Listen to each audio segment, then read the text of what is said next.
Epístola de Paulo aos Gálatas. Capítulo 1. Paulo, apóstolo não da parte de homens, nem por intermédio de homem algum, mas por Jesus Cristo e por Deus Pai, que o ressuscitou dentre os mortos, e todos os irmãos, meus companheiros, às igrejas da Galácia.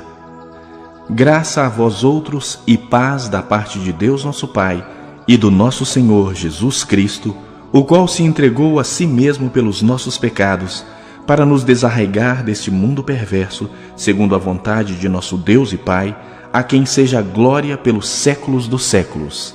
Amém. Admira-me que estejais passando tão depressa daquele que vos chamou na graça de Cristo para outro evangelho, o qual não é outro, senão que há alguns que vos perturbam e querem perverter o evangelho de Cristo. Mas ainda que nós, ou mesmo um anjo vindo do céu, vos pregue evangelho que vá além do que vos temos pregado, seja anátema. Assim como já dissemos e agora repito, se alguém vos prega evangelho que vá além daquele que recebestes, seja anátema. Porventura, procuro eu agora o favor dos homens ou de Deus? Ou procuro agradar a homens? Se agradasse ainda a homens, não seria servo de Cristo. Faço-vos, porém, saber, irmãos, que o evangelho por mim anunciado não é segundo o homem, porque eu não o recebi nem o aprendi de homem algum, mas mediante revelação de Jesus Cristo. Porque ouvistes qual foi o meu proceder outrora no judaísmo, como sobremaneira perseguia eu a igreja de Deus e a devastava.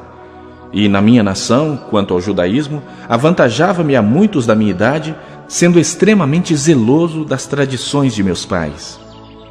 Quando, porém, ao que me separou antes de eu nascer e me chamou pela sua graça, aprouve revelar seu Filho em mim, para que eu o pregasse entre os gentios, sem detença, não consultei carne e sangue, nem subi a Jerusalém para os que já eram apóstolos antes de mim, mas parti para as regiões da Arábia e voltei outra vez para Damasco. Decorridos 3 anos então, subi a Jerusalém para avistar-me com Cefas e permaneci com ele 15 dias, e não vi outro dos apóstolos, senão Tiago, o irmão do Senhor. Ora, acerca do que vos escrevo, eis que diante de Deus testifico que não minto. Depois fui para as regiões da Síria e da Cilícia, e não era conhecido de vista das igrejas da Judeia que estavam em Cristo. Ouviam somente dizer: aquele que antes nos perseguia, agora prega a fé que outrora procurava destruir. E glorificavam a Deus a meu respeito.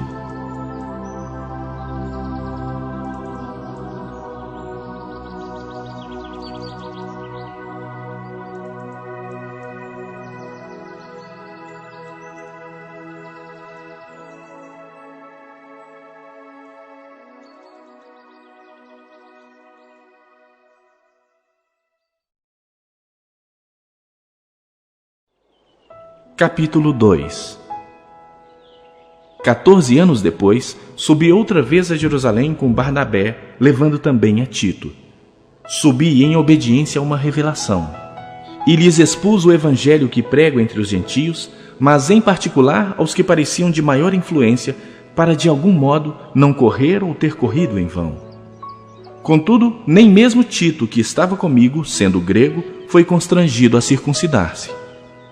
E isto por causa dos falsos irmãos, que se entremeteram com o fim de espreitar a nossa liberdade que temos em Cristo Jesus e reduzir-nos à escravidão, aos quais nem ainda por 1 hora nos submetemos, para que a verdade do Evangelho permanecesse entre vós. E quanto àqueles que pareciam ser de maior influência, quais tenham sido outrora, não me interessa. Deus não aceita a aparência do homem. E esses, digo, que me pareciam ser alguma coisa, nada me acrescentaram. Antes, pelo contrário, quando viram que o evangelho da incircuncisão me fora confiado, como a Pedro o da circuncisão, pois aquele que operou eficazmente em Pedro para o apostolado da circuncisão, também operou eficazmente em mim para com os gentios. E quando conheceram a graça que me foi dada, Tiago, Cefas e João, que eram reputados colunas, me estenderam a mim e a Barnabé a destra de comunhão, a fim de que nós fôssemos para os gentios e eles para a circuncisão, recomendando-nos somente que nos lembrássemos dos pobres, o que também me esforcei por fazer. Quando, porém, Cefas veio a Antioquia, resisti-lhe face a face, porque se tornara repreensível. Com efeito, antes de chegarem alguns da parte de Tiago, comia com os gentios. Quando, porém, chegaram, afastou-se e, por fim, veio apartar-se, temendo os da circuncisão. E também os demais judeus dissimularam com ele, a ponto de o próprio Barnabé ter se deixado levar pela dissimulação deles. Quando, porém, vi que não procediam corretamente segundo a verdade do Evangelho, disse a Cefas na presença de todos: Se tu, sendo judeu, vives como gentio e não como judeu, por que obrigas os gentios a viverem como judeus? Nós, judeus por natureza e não pecadores dentre os gentios, sabendo, contudo, que o homem não é justificado por obras da lei, e sim mediante a fé em Cristo Jesus, também temos crido em Cristo Jesus, para que fôssemos justificados pela fé em Cristo e não por obras da lei, pois por obras da lei ninguém será justificado. Mas, se procurando ser justificados em Cristo, fomos nós mesmos também achados pecadores, dar-se-á o caso de ser Cristo ministro do pecado? Certo que não. Porque se torno a edificar aquilo que destruí, a mim mesmo me constituo transgressor. Porque eu, mediante a própria lei, morri para a lei, a fim de viver para Deus.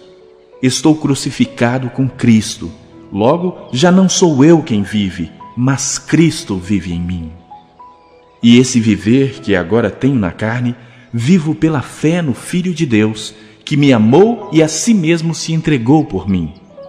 Não anulo a graça de Deus, pois se a justiça é mediante a lei, segue-se que Cristo morreu em vão.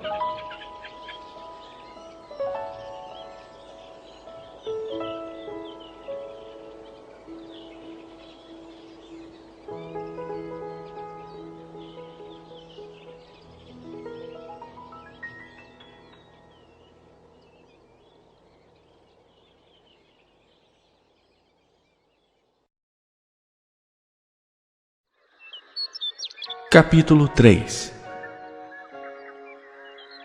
Ó Gálatas insensatos! Quem vos fascinou a vós outros, ante cujos olhos foi Jesus Cristo exposto como crucificado? Quero apenas saber isto de vós. Recebestes o Espírito pelas obras da lei ou pela pregação da fé? Sois assim insensatos, que tendo começado no Espírito, estejais agora vos aperfeiçoando na carne? Terá sido em vão que tantas coisas sofrestes? Se, na verdade, foram em vão. Aquele, pois, que vos concede o Espírito e que opera milagres entre vós, porventura o faz pelas obras da lei ou pela pregação da fé? É o caso de Abraão, que creu em Deus, e isto lhe foi imputado para a justiça. Sabei, pois, que os da fé é que são filhos de Abraão. Ora, tendo a Escritura previsto que Deus justificaria pela fé os gentios, pré-anunciou o Evangelho a Abraão: Em ti serão abençoados todos os povos. De modo que os da fé são abençoados com o crente Abraão. Todos quantos, pois, são das obras da lei estão debaixo de maldição, porque está escrito: Maldito todo aquele que não permanece em todas as coisas escritas no livro da lei para praticá-las. E é evidente que pela lei ninguém é justificado diante de Deus, porque o justo viverá pela fé. Ora, a lei não procede de fé, mas aquele que observar os seus preceitos, por eles viverá. Cristo nos resgatou da maldição da lei, fazendo-se Ele próprio maldição em nosso lugar, porque está escrito: Maldito todo aquele que for pendurado em madeiro, para que a bênção de Abraão chegasse aos gentios em Jesus Cristo, a fim de que recebêssemos pela fé o Espírito prometido. Irmãos, falo como homem. Ainda que uma aliança seja meramente humana, uma vez ratificada, ninguém a revoga ou lhe acrescenta alguma coisa. Ora, as promessas foram feitas a Abraão e ao seu descendente. Não diz "e aos descendentes", como se falando de muitos, porém como de um só, e ao teu descendente, que é Cristo. E digo isto: uma aliança já anteriormente confirmada por Deus, a lei, que veio 430 anos depois, não a pode abrogar, de forma que venha a desfazer a promessa. Porque se a herança provém de lei, já não decorre de promessa. mas foi pela promessa que Deus a concedeu gratuitamente a Abraão. Qual, pois, a razão de ser da lei? Foi adicionada por causa da transgressão, até que viesse o descendente a quem se fez a promessa, e foi promulgada por meio de anjos pela mão de um mediador. Ora, o mediador não é de um, mas Deus é um. É porventura a lei contrária às promessas de Deus? De modo nenhum. Porque se fosse promulgada uma lei que pudesse dar vida, a justiça, na verdade, seria procedente de lei. Mas a Escritura encerrou tudo sob o pecado, para que, mediante a fé em Jesus Cristo, fosse a promessa concedida aos que creem. Mas antes que viesse a fé, estávamos sob a tutela da lei e nela encerrados, para essa fé que de futuro haveria de revelar-se. De maneira que a lei nos serviu de aio para nos conduzir a Cristo, a fim de que fôssemos justificados por fé. Mas, tendo vindo a fé, já não permanecemos subordinados ao aio, pois todos vós sois filhos de Deus, mediante a fé em Cristo Jesus. Porque todos quantos fostes batizados em Cristo, de Cristo vos revestistes. Dessa arte não pode haver judeu nem grego, nem escravo nem liberto, nem homem nem mulher, porque todos vós sois um em Cristo Jesus. E se sois de Cristo, também sois descendentes de Abraão e herdeiros segundo a promessa.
Capítulo 4. Digo, pois, que durante o tempo em que o herdeiro é menor, em nada difere de escravo, posto que é ele senhor de tudo. Mas está sob tutores e curadores até o tempo predeterminado pelo Pai. Assim também nós, quando éramos menores, estávamos servilmente sujeitos aos rudimentos do mundo. Vindo, porém, a plenitude do tempo, Deus enviou o seu Filho, nascido de mulher, nascido sob a lei, para resgatar os que estavam sob a lei, a fim de que recebêssemos a adoção de filhos. E porque vós sois filhos, enviou Deus ao nosso coração o Espírito de seu Filho, que clama, Abba, Pai. De sorte que já não és escravo, porém filho, e sendo filho, também herdeiro por Deus. Outrora, porém, não conhecendo a Deus, servíeis a deuses que por natureza não são. Mas agora que conheceis a Deus, ou antes sendo conhecidos por Deus, como estáis voltando outra vez aos rudimentos fracos e pobres, aos quais de novo quereis ainda escravizar-vos? Guardais dias e meses e tempos e anos. Receio de vós tenha eu trabalhado em vão para convosco. Sede qual eu sou, pois também eu sou como vós. Irmãos, assim vos suplico, em nada me ofendestes. E vós sabeis que vos preguei o Evangelho a primeira vez por causa de uma enfermidade física. E posto que a minha enfermidade na carne vos foi uma tentação, contudo não me revelastes desprezo nem desgosto, antes me recebestes como anjo de Deus, como o próprio Cristo Jesus. Que é feito, pois, da vossa exultação? Pois vos dou testemunho de que, se possível fora, teríeis arrancado os próprios olhos para nos dar. Tornei-me, porventura, vosso inimigo por vos dizer a verdade? Os que vos obsequiam não o fazem sinceramente, mas querem afastar-vos de mim, para que o vosso zelo seja em favor deles. É bom ser zeloso pelo bem, e não apenas quando estou presente convosco, meus filhos, por quem, de novo, sofro as dores de parto, até ser Cristo formado em vós. Pudera eu estar presente agora convosco e falar-vos em outro tom de voz, porque me vejo perplexo a vosso respeito. Dizei-me vós, os que quereis estar sob a lei. Acaso não ouvis a lei? Pois está escrito que Abraão teve 2 filhos, um da mulher escrava e outro da livre. Mas o da escrava nasceu segundo a carne, o da livre mediante a promessa. Estas coisas são alegóricas, porque estas mulheres são 2 alianças. Uma, na verdade, se refere ao Monte Sinai, que gera para a escravidão. Esta é Agar. Ora, Agar é o Monte Sinai na Arábia e corresponde a Jerusalém atual, que está em escravidão com seus filhos. Mas a Jerusalém lá de cima é livre, a qual é nossa mãe, porque está escrito: alegra-te, ó estéril, que não dás à luz. Exulta e clama, tu que não estás de parto, porque são mais numerosos os filhos da abandonada que os da que tem marido. Vós, porém, irmãos, sois filhos da promessa, como Isaque. Como, porém, outrora, o que nascera segundo a carne perseguia o que nasceu segundo o Espírito, assim também agora. Contudo, que diz a Escritura? Lança fora a escrava e seu filho, porque de modo algum o filho da escrava será herdeiro com o filho da livre. E assim, irmãos, somos filhos não da escrava, e sim da livre.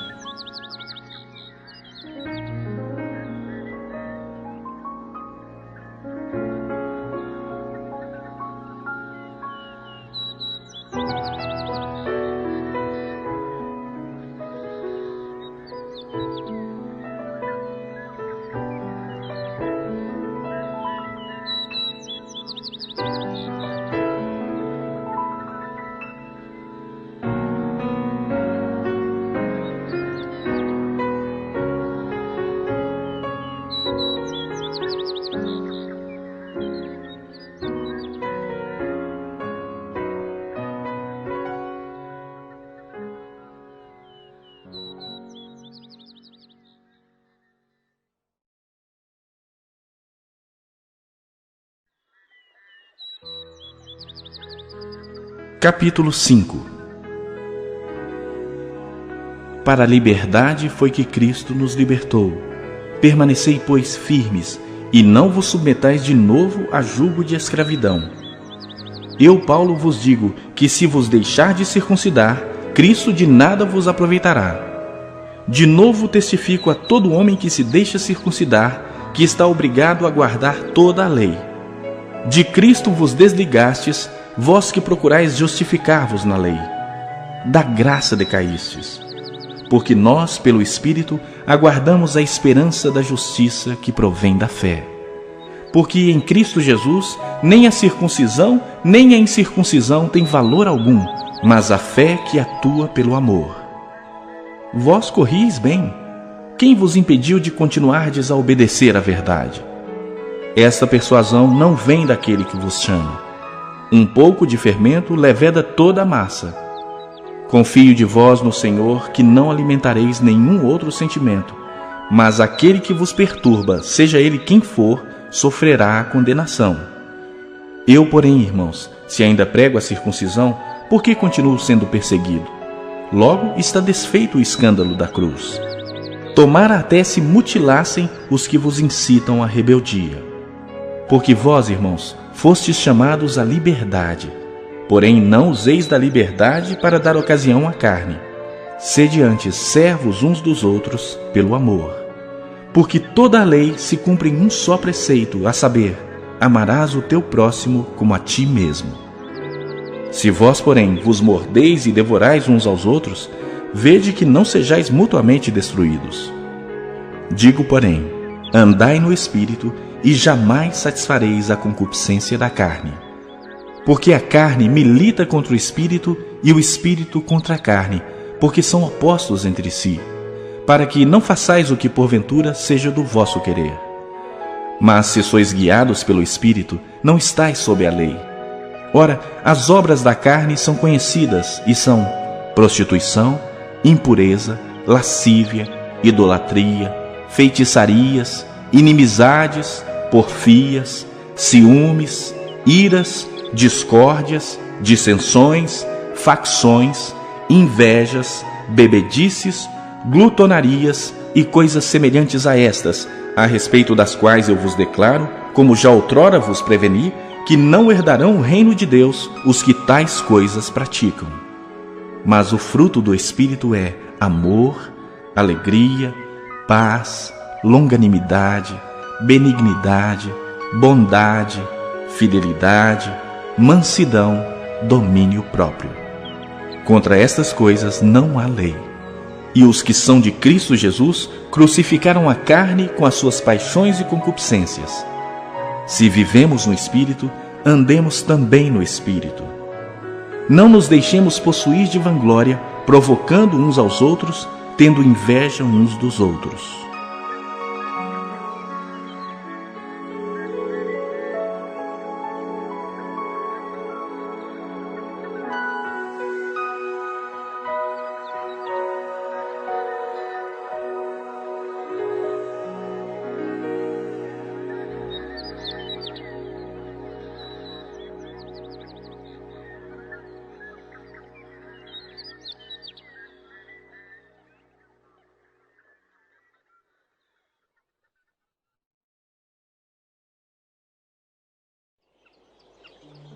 Capítulo 6. Irmãos, se alguém for surpreendido em alguma falta, vós que sois espirituais, corrigi-o com espírito de brandura, e guarda-te para que não sejas também tentado. Levai as cargas uns dos outros, e assim cumprireis a lei de Cristo. Porque se alguém julga ser alguma coisa, não sendo nada, a si mesmo se engana. Mas prove cada um o seu labor, e então terá motivos de gloriar-se unicamente em si e não em outro, porque cada um levará o seu próprio fardo. Mas aquele que está sendo instruído na palavra, faça participante de todas as coisas boas aquele que o instrui. Não vos enganeis, de Deus não se zomba, pois aquilo que o homem semear, isso também ceifará. Porque o que semeia para a sua própria carne, da carne colherá corrupção, mas o que semeia para o Espírito, do Espírito colherá vida eterna. E não nos cansemos de fazer o bem, porque a seu tempo ceifaremos, se não desfalecermos. Por isso, enquanto tivermos oportunidade, façamos o bem a todos, mas principalmente aos da família da fé. Vede com que grandes letras vos escrevi de meu próprio punho. Todos os que querem ostentar-se na carne, esses vos constrangem a vos circuncidardes, somente para não serem perseguidos por causa da cruz de Cristo. Pois nem mesmo aqueles que se deixam circuncidar guardam a lei. Antes querem que vos circuncideis para se gloriarem na vossa carne. Mas longe esteja de mim gloriar-me, senão na cruz de nosso Senhor Jesus Cristo, pela qual o mundo está crucificado para mim, e eu para o mundo. Pois nem a circuncisão é coisa alguma, nem a incircuncisão, mas o ser nova criatura. E a todos quantos andarem de conformidade com esta regra, paz e misericórdia sejam sobre eles e sobre o Israel de Deus. Quanto ao mais, ninguém me moleste, porque eu trago no corpo as marcas de Jesus. A graça de nosso Senhor Jesus Cristo seja, irmãos, com o vosso espírito. Amém.